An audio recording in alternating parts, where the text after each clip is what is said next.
اللهم صل وسلم وبارك على سيدنا محمد أفضل الخلق وعلى آله وصحبه أجمعين وسلم تسليما كثيرا إلى يوم الدين. صباح الفل، صباح الورد، صباح الياسمين. النهاردة هنعمل الحواوشي بطريقة جميلة وسهلة بنفس طعم المحلات. تعالوا بينا نشوف الطريقة مع بعض. انا معايا نص كيلو لحمة قصادها نص كيلو بصل. جبت 4 بصلات كبار، قطعتهم قطعة زي ما انتوا شايفين كده، قطعة كبيرة. نزلت عليها في الكبة معايا كمية حلوة من الفلفل الحر والبارد زي ما احنا شايفين كده. انا قطعت الفلفل تقطيع صغير، ومعايا طماطميتين حلوين كده قطعتهم برضو، وهنزل عليهم بالبصل لان الكبة بتاعتي مش هتاخد البصل مع الطماطم مع الفلفل. نزلت الاول بالطماطم وهطحنهم طحنة حلوة كده. انا عايزة البصل بتاعنا ده ناعم والطماطم برضو.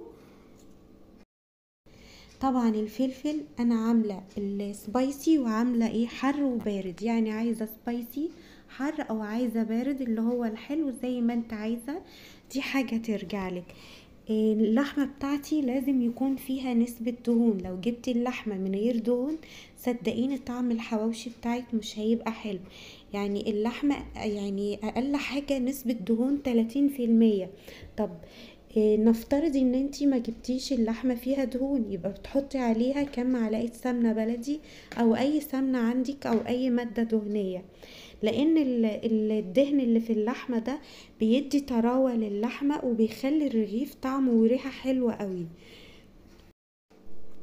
ولو عندك دهنة ضاني مفيش مشكلة، جميلة قوي قوي، بتدي طعم وريحة وبتودي الحواوشي في حتة تانية خالص. انا هنا نزلت بالفلفل الرومي بتاعنا والفلفل السبايسي، عملت 2 و2. هاتي 2 كبار كده حلوين مش صغيرين، كتري فيها الفلفل وكتري فيها البصل، لان الحواوشي اساسا البصل والبهارات بيدي ريحة وطعم للحمة. هفرم الفلفل مع الطماطم مع البصل فرمة حلوة كده في الكبة. انا عايزة الفلفل ده يبقى ناعم جدا مع البصل. هفتح الكبة بتاعتي عشان اقلب كويس الفلفل مع الطماطم مع البصل زي ما احنا شايفين. قلبي لتحت خالص لان البصل والطماطم متفرموا ما عدا الفلفل طلع لفوق. بعد كده هاخدهم فرمة كده اقل من دقيقة وكده خلاص. كده خلاص خلصنا البصل والفلفل والطماطم مع بعض، حطيناهم في طبق كبير بالشكل اللي احنا شايفينه ده. انا عاوزة البصلة بتاعتي اهم حاجة تبقى ناعمة ما تبقاش خشنة، لان زي ما احنا عارفين مجرد ما بتدخلي الحواوشي الفرن مش بياخد منك غير تلت ساعة بس، فعشان البصلة تبقى مستوية كويس قوي. بس اهم حاجة انك تحطي حتة دهنة في الحواوشي في اللحمة، لان هي اللي بتدي طراوة للحمة وبتخلي طعمها حلو قوي قوي وريحتها جميلة جدا جدا. هنا بقى البهارات بتاعتنا اللي هي عبارة عن معلقة كبيرة بهارات لحمة، معلقة جنزبيل، فلفل اسود، توم باودر، بصل باودر، كزبرة، بابريكا، ملح، معلقة برضو كبيبة صيني. طبعا لو عايزة تضيفي شطة ضيفي براحتك. انا هنا حطيت فلفل سبايسي قرنين حلوين كده. زي ما احنا شايفين اللحمة بتاعتنا فيها نسبة دهون، ولما تيجي تفرمي اللحمة تخلي الجزار يفرمها لك تكون خشنة شوية ما تكونش ناعمة قوي، لان طبعا لو ناعمة قوي مش هتبقى حلوة. اهم حاجة تكون خشنة. بعد كده بنقلب البصل في البهارات في الفلفل في الطماطم، كله يشرب من بعضه كده ويبقى الطعم ببعضه زي ما احنا شايفين. قلبي كويس قوي او اعجني بالمعلقه بايديكي، اعجني كويس قوي قوي لمده 3 دقايق لحد انا عايزاها كلها كده على بعضها كده عجينه واحده. يعني انا مش عايزه اشوف حاجه لوحدها، كله داخل في بعضه.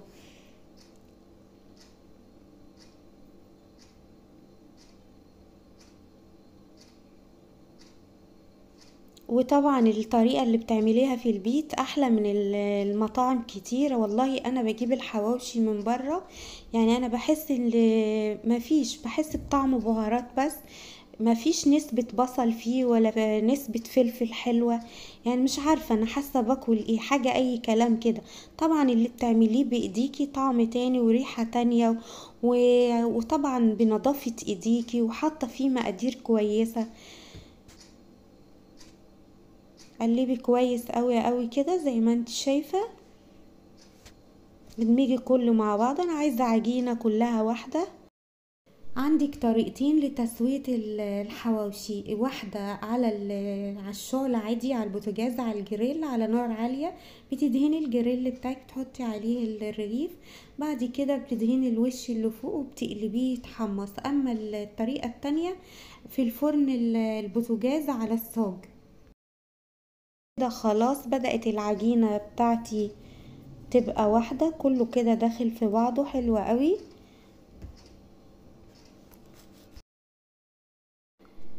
دي اللحمة بتاعتنا كده خلاص عجناها عجنة حلوة. عندي كيس عيش، نفتحه من الجنب بالشكل اللي احنا شايفينه ده. انا فتحته بايدي وممكن تفتحيه بمقص.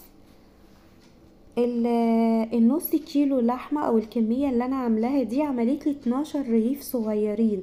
العيش الاسمر بتاعي صغير مش العيش الكبير.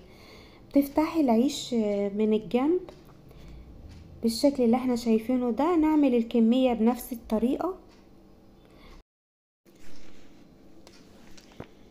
بتجيبي حتة لحمة كده حلوة قوي، زودي شوية. انا عايزة الرغيف بتاعك يكون مليان، ما يكونش فاضي من جوه، لانك بتفردي اللحمة دي في الرغيف يعني الرغيف كله بيكون مليان بالشكل اللي احنا شايفينه ده. حتة حلوة كده. كده بتجيبي الرغيف اللي فتحتيه من الجنب وتفرديه كويس قوي قوي بحجم الرغيف زي ما احنا شايفين كده. دخلت اللحمة بايديكي كده، بططي كده وفرديها كويس قوي قوي. ولو حسيتي ان الرغيف بتاعك فاضي من جوه، خدي حتة لحمة كمان ودخليها. اهم حاجة يكون الرغيف بتاعك مش فاضي من جوه ويكون ملان. جربوا الطريقة دي حلوة قوي. والنص كيلو لحمة عمل لي كمية كبيرة وحلوة. شايفين انا باخد حتة كمان لان دخلت كمية اللحمة لقيتها صغيرة على الرغيف. رغيف ما تملاش، لازم تملي الرغيف كويس قوي زي ما احنا شايفين بالشكل ده. شايفين مفيش حتة فيه فاضية. انا هعمل الرغيف تاني قدامكم بنفس الطريقة. باخد حتة لحمة بدخلها جوه الرغيف وافردها كويس قوي قوي بالشكل اللي احنا شايفينه قبل كده. ولو محتاج بديله تاني. حلوة قوي التتبيلة دي، جميلة، والبهارات اللي فيها. وما تخليش حد يقولك ده فيه ده ليه مخصوص بهارات حواوشي. البهارات اللي احنا حطيناها دي يا جماعة هي دي بهارات الحواوشي اللي عندنا في البيت. شايفين شكله ازاي مليان وحلو واخد كمية لحمة حلوة. واللحمة دي بالطريقة دي بالتتبيلة دي مجرد ما تدخل الفرن هتلاقي اللحمة تمسك، مش هتهرول منك ولا تقع منك ولا حاجة. شايفين الفلفل كتير ازاي والطماطم والبصل. اهم حاجة في الحواوشي بتاعك البصل الكتير، نص كيلو عليه نص كيلو. الطماطم كتري. انا هنا عندي الصاج بتاع الفرن، رصيت عليه العيش بتاع الحواوشي، حطيت 4 لان الصاج عندي صغير، الفرن اصلا عندي صغير ياخد 4 بس. وجيت بالزيت كده رشيت عليه رشة حلوة كده. كتر عليه زيت. عايزة تحطي مادة دهنية تاني زي سمنة مفيش مشكلة عادي، يبقى حلو برضو كله حلو. جيت بالفرشة هنا والزيت فردته على الرغيف من بره. طبعا الزيت ده بتدوله لون وبتدوله طعم وبتدوله قرمشة. اعملي كده كله. بعد كده هدخله الفرن في النص اللي على الشواية، لان انا عندي الفرن مش بيعمل من تحت وفوق في وقت واحد. انا دخلته الفرن وزي ما احنا شايفينه متحمر كده من الشواية. انا هنا كده قلبته على الوش التاني عشان يتحمر، وطبعا رشيت عليه برضو زيت زي ما قلنا الزيت ده بيديه لمعة حلوة وقرمشة حلوة قوي وطعم جميل للسندوتشات.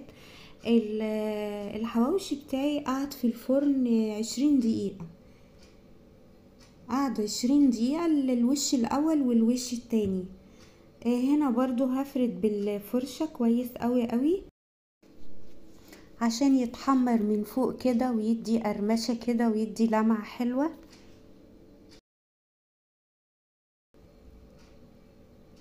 اهم حاجة عندك في الحواوشي انك تحطي دهنة، اهم حاجة الدهنة يا جماعة بتدي طعم جميل جدا جدا مجرد ما تدخل الفرن.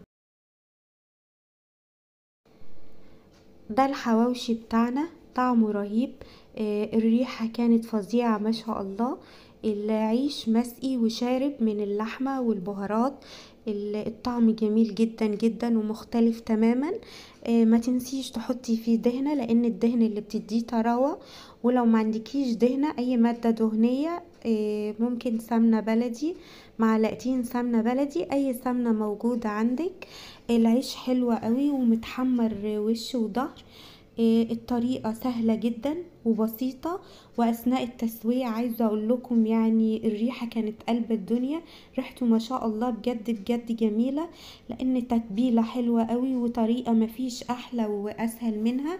الحواوشي بتقدميه مع طحينة مع كاتشب مع بطاطس مع مخلل، ده اختياري ليكي حسب ما انتي عاوزة. جربوا الطريقة دي وقولولي ايه رأيكم في التعليقات.